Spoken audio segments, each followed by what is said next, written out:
Opening statements wrapped up today in the trial of two former Aurora paramedics in the death of Elijah McClain. McClain was stopped by police while walking home from a convenience store in 2019, and police put McClain in a carotid hold, applying pressure to both sides of his neck. Paramedics then injected him with a sedative, ketamine. Those paramedics, Peter Chikuniak and Jeremy Cooper, are the ones now on trial. Number 7 reporter and attorney Jessica Crawford joining us now with more on what happened in court today. Jessica? Well, the prosecution says that there was no medical need for paramedics to administer that drug to McClain. Attorneys for the paramedics argue, though, that the medics were told a different story when they arrived on scene. Today, the prosecution laid out the case against Aurora fire rescue medics Peter Chikuniak and Jeremy Cooper. Chikuniak was the medical lieutenant making decisions that night. Cooper was the one who administered the ketamine. Well, according to prosecutors, medics at the scene never asked Elijah McClain any questions, and they didn't give him a physical exam. Prosecutors say medics didn't take McClain's vitals until after giving him 500 milligrams of ketamine. By the time McClain was loaded into the ambulance, he didn't have a pulse.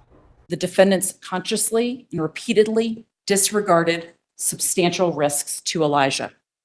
Throughout the course of their actions, they violate every single step of their training and protocols.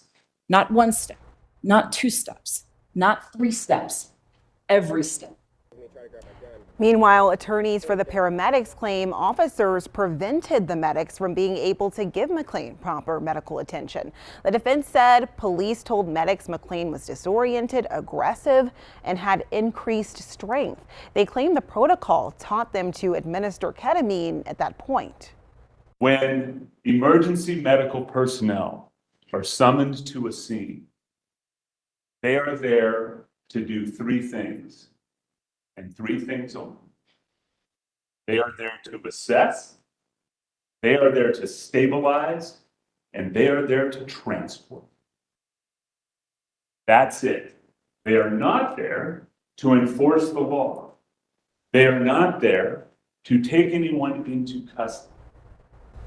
Now, the defense ended opening statements by saying as soon as McClain was in the care of paramedics, that those paramedics did start life-saving measures. All right, so they'll be back in court tomorrow at 9. What should we expect for testimony tomorrow? Well, throughout the next few weeks, which the trial could last a few weeks, several doctors are expected to testify throughout this trial, and that includes the doctor who conducted McClain's autopsy and another that specializes in custody deaths. All right, Jessica, thank you very much. We'll be following this one very closely. This is the final trial in the death of Elijah McClain. Former officer Jason Rosenblatt and officer Nathan Woodyard were acquitted on all charges. There was a third officer, Randy Rodema, found guilty of criminally negligent homicide and third-degree assault.